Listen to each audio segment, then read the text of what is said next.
Well, the Super Bowl's all set. Seattle, New England. Are we emotionally ready for New England to come back to the Super Bowl yet? I don't know. We had 2 weeks to figure that out. I'm not going to talk about that today. I'm not going to talk about weather because I just did a week of that. So I want to talk about something I think that may be even more pressing today. I have several things on the docket. One, Arkansas and Africa doing good things, leading the charge at creating a better world for humanity. That doesn't get said very often. Definitely worth discovering. Also, your phone's about to get a big awakening. And on top of all that, the future of surf trips completely changed. All that is part of today's show.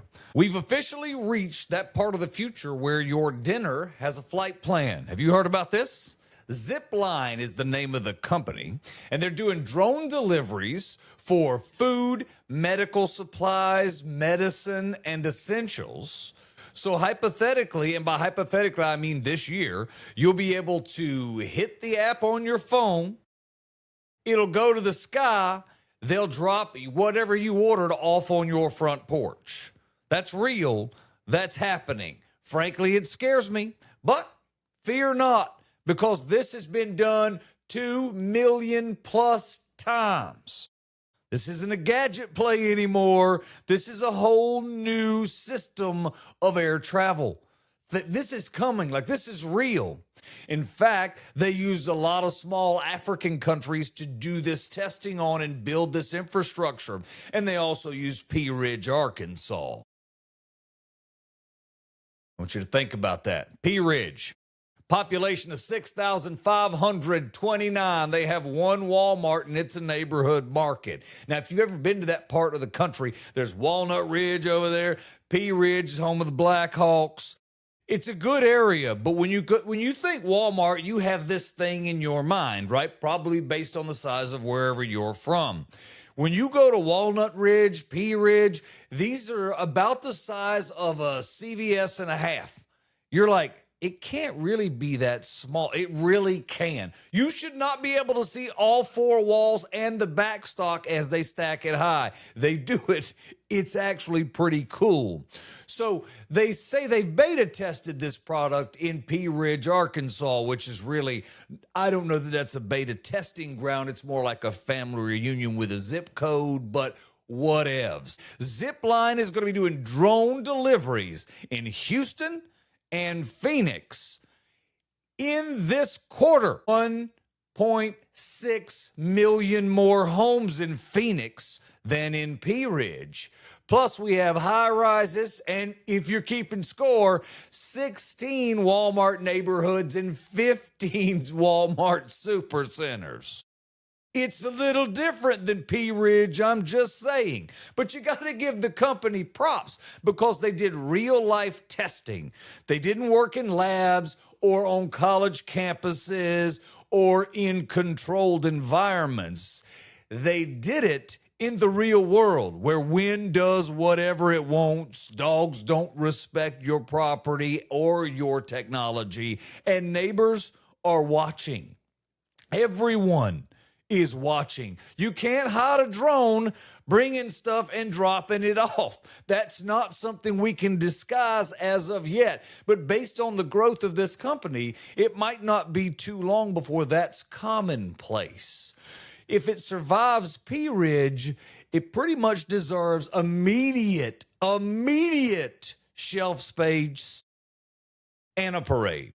Because Pea Ridge ain't easy, but this is real life up here. This is no jokes. I live in the Phoenix area, so this year, I should be able to pick up my phone, hit the app, bzz, tell it what I want, hear the hum, bzz, it's going to set it down right on my porch. No parking, no traffic, no nothing.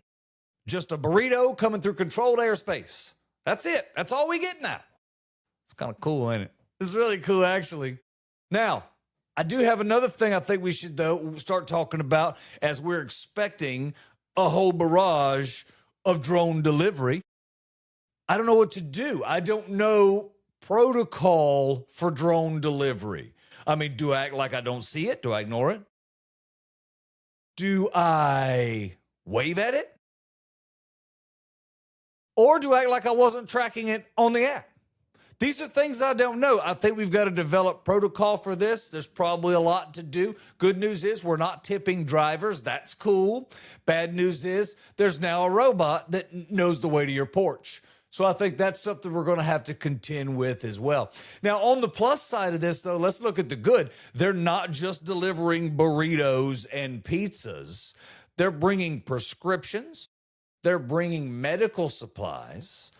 And they're also going to be working with emergency crews. I just saw that this year. We really got hard into this. We've been working on it, but I saw it in action this year. We had people who were hiking and got stranded. So we're on the way to get them, but we send the drone out first to get them water and any supplies they need. That's pretty cool. That's brilliant. And think about it for seniors. My mother doesn't drive anymore. So she has a van that, in public transportation. But the point is, it would be cool if I knew she needed something. Maybe she told me she was sick or something. I could send those meds and have them dropped off without her ever leaving her house or having to do anything on her end. That sounds pretty cool to me. I think this is actually a really good thing. And living out here in the desert, a lot of people get stranded. If you live over around the Appalachian Trail, a lot of people get stranded out there. I think drones can help us find people. And I also think in that process, they can drop those things off. And it's fascinating to me to think that we're at the point where we just put a dot on and coordinates and it goes to that spot. It goes down and drops off what you're delivering and then it leaves.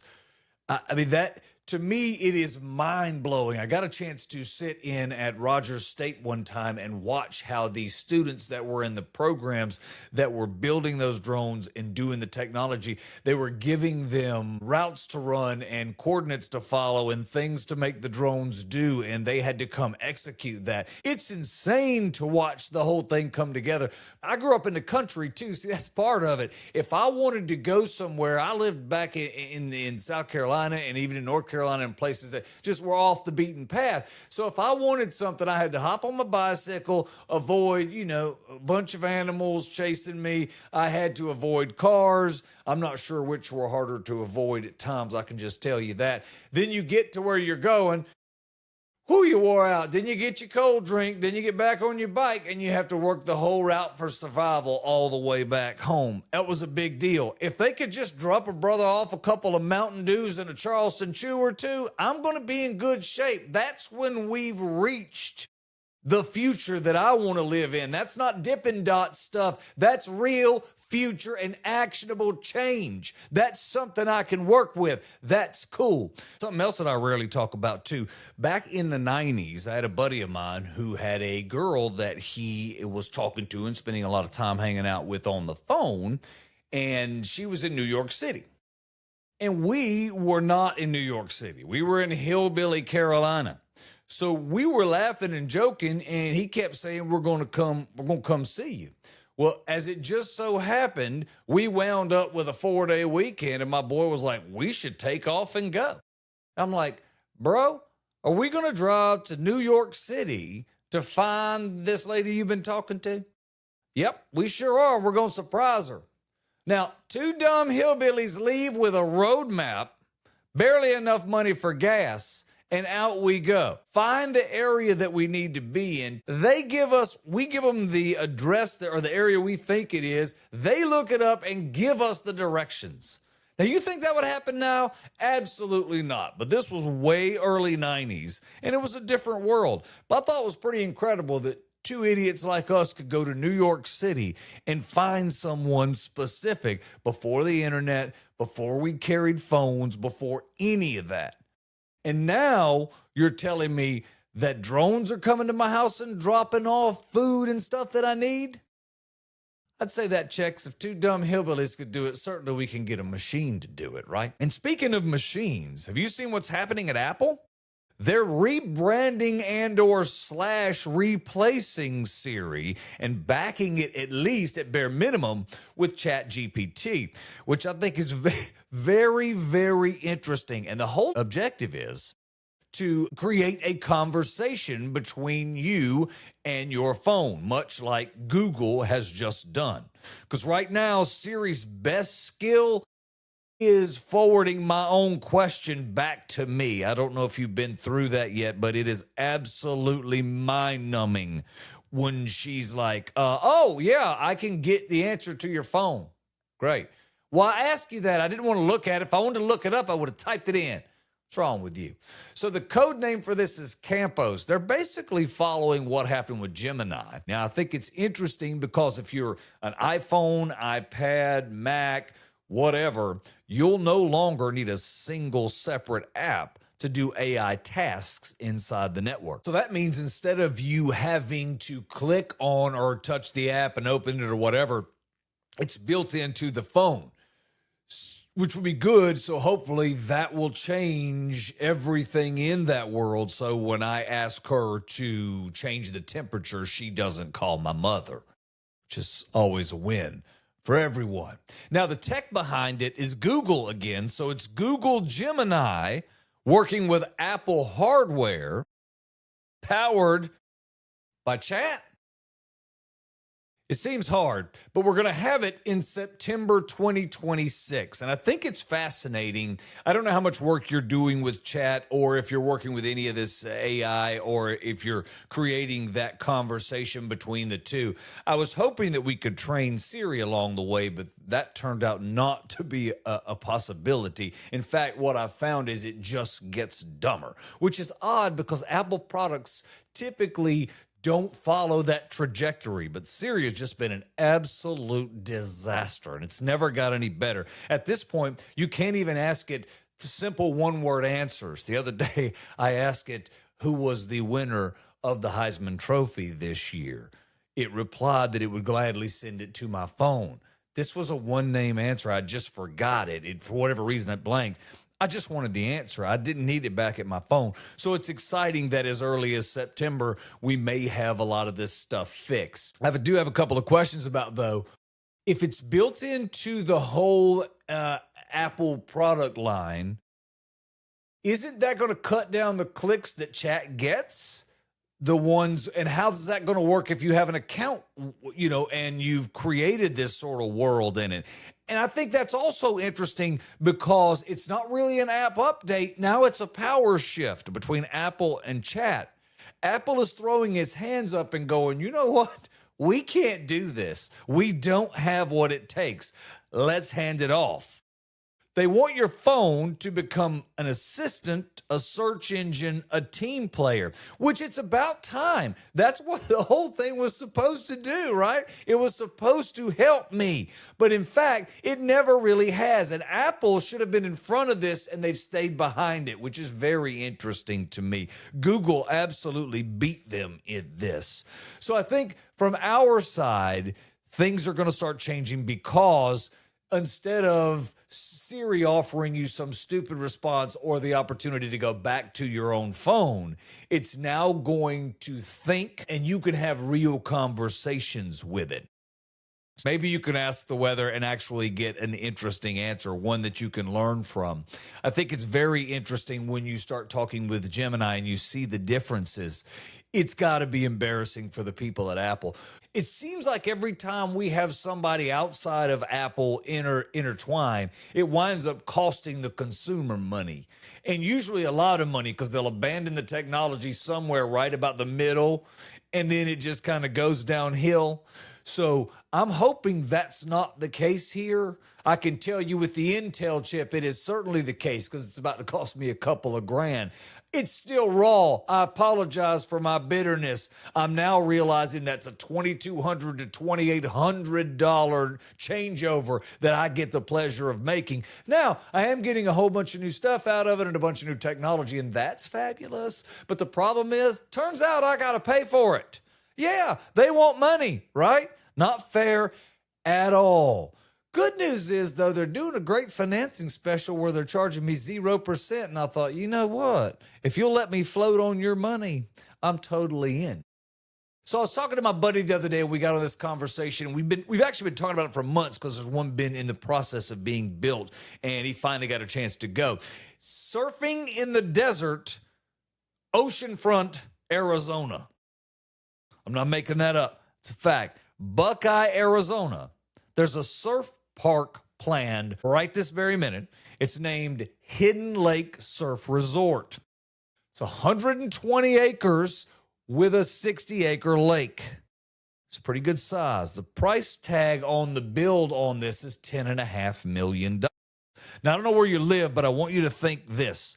Think big desert. Everything that you think of desert. Lots of dirt, open ranges. Then put in a bunch of mountains that you may or may not be thinking about, which create the beauty.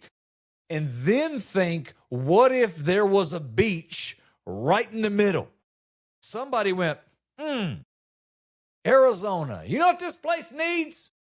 Tasty waves, bro. So my buddy was telling me, he's a surfer from the Cali side, and he was telling me, bruh, I went over and tried the surf park, bruh. Not the one in Buckeye. We have another one. So I was like, okay, and I figured he was going to come back and tell me that it was lame and dumb. And he was like, dude, it was rad. That's fish is what we call him. That's fish speak for, that's pretty dang good. So here's what it costs. You be the judge. It's a surf park in the middle of Arizona, so it's not like I'm just going to bounce to the beach quickly. It's $170 an hour, but you ride 10 waves. And the best part is every wave is at your skill level. So it's clean, it's perfect, its own time. It's expensive, but at least the ocean shows up when it's scheduled. And for my money, that's a good deal at any price. So we were talking about it, and I was thinking, yeah, this could be fun because I haven't been on a board in a very long time. We used to play at it because I grew up on the East Coast. So if we're riding a hurricane out, we might get 6-foot swells. If not, we're really more like 3 foot, and that's not usually terribly angry. So at least around where I'm from, Charleston, so around that South Carolina area, it's not going to be a big surf time. But we often went over there and played. Now, when you do bring a board and bounce over here to the west side, you're all like, oh, yeah, I've been waiting on this. I've been doing this. You ain't been doing this. It's a different thing. And then when you bounce out to Hawaii and you're like in Kauai and you're like, oh, you know what I'm going to do? I'm just going to bounce over here and surf right quick. I haven't been on a board in like 25 years, but it's okay. I still have the same skills. Let me go ahead and hop out here. The ocean is mad about something. I don't know what. It makes a bunch of noise. It rolls in. That's not what it does on the East Coast. It's pretty quiet till the afternoon thunderstorm, and still the ocean's quiet. But no, it's a whole lot different on these parts. No, sir. It gets rough. It gets real. It gets legit. I'm all fired up to go out there. I don't have long in me. I realize the sea's bigger than I am. But that being said, this kind of takes a lot of that away. Now, keep in mind, the people I'm talking about are pilots. They own planes. So we can just bounce over there if we want to. But let's talk about a real surf trip. Fly, fuel, surfboards, weather check, paddle out, maybe, just maybe it's choppy or crowded or a wasted afternoon. Surf park, show up, hey, 10 waves, guaranteed fun, and living in Phoenix, probably don't have to do a weather check. That's what I'm talking about. Even pilots respect that kind of math. They also like a wave that keeps a respectable schedule. Everyone appreciates that when it's on time. And if you're a surfer that you're not a beginner and there are different types of waves, as you know, you can pick the ones that suit you and you can book your time with the other surfers that are out there. And he said there's 10 or 12 in the water, and it works out to where you can ride basically 10 waves in that hour easy, and you might get another one in. So I thought it was pretty cool. And an interesting process. And then I looked a little deeper into it. The California dude that's backing all this is the former mayor of El Segundo, which I'm going to be honest, I didn't even know was a town. I just thought that it was a joke that they made on Sanford and Son in the 70s because he kept saying El Segundo, and I thought it was just for funny. I didn't know. I'm from South Carolina, and I'm like 5. How am I going to know? The mayor of El Segundo owns a company, and what do you think the name of it is? It's named Oceanfront Property in Arizona, LLC. I ain't making that up. I'm not pulling a George Strait joke here. I'm not making it up. Oceanfront Property in Arizona, LLC. I mean, the company name alone sort of feels like a prank phone call, doesn't it? Feels like somebody's setting you up for a joke. $10.5 million is what they're putting into this. Now, why does it matter? Well, think about this. One of the things that happens at the beach when you go to the beach, unless you have some private situation or you have some control over your surroundings, everything is kind of chaotic and you're not really in control of much depending upon that beach. We don't have beaches in Arizona. We have a lot of pools, a crazy number of pools, but we really don't have beaches, obviously. This gives us beaches because what they're building over in Buckeye is a little different. They're building a full afternoon, if you will. Crowds come out. They have food. It is a legit situation. It's surfing with customer service. It sort of reminds me of that Topgolf. Kind of the same thing. They figured out a way to make money on surfing, and I'm all for it. Plus, we don't get a lot of tasty waves in Arizona, bro. It's not common. $170 an hour, 10 waves, that's $17 per wave. It's the only place on earth where you can budget your wipeouts. Pretty sick, isn't it? I think we look 10 years down the road. I think the convenience is going to create a lot of travel. And I also think that you're going to have people that can now come out to Phoenix and still get that beach feel. Because you could easily come out to Phoenix. You could go over to the shopping area over there by the stadium in Glendale. You could do a ton of other things the city has to offer. And there's a million things. It's Phoenix. And then you could take one day where you could take the kids out. They could go surfing in an environment where you'd feel safe. There's safety in that. Obviously, there'll be graduated classes and whatever, but you could figure that out. My point is that's doable. And then you get the fun of hanging out at the beach all day without the aggravation and the expense and the parking in California and the guaranteed parking ticket. That's a win. So we'll see how it plays out, but it ought to be a whole lot of fun. My name is Bud, like the beer, Ford, like the truck. If you like the show, subscribe, share, tell a friend. Thank you for being a part of it. We're at Bud Ford Comedy.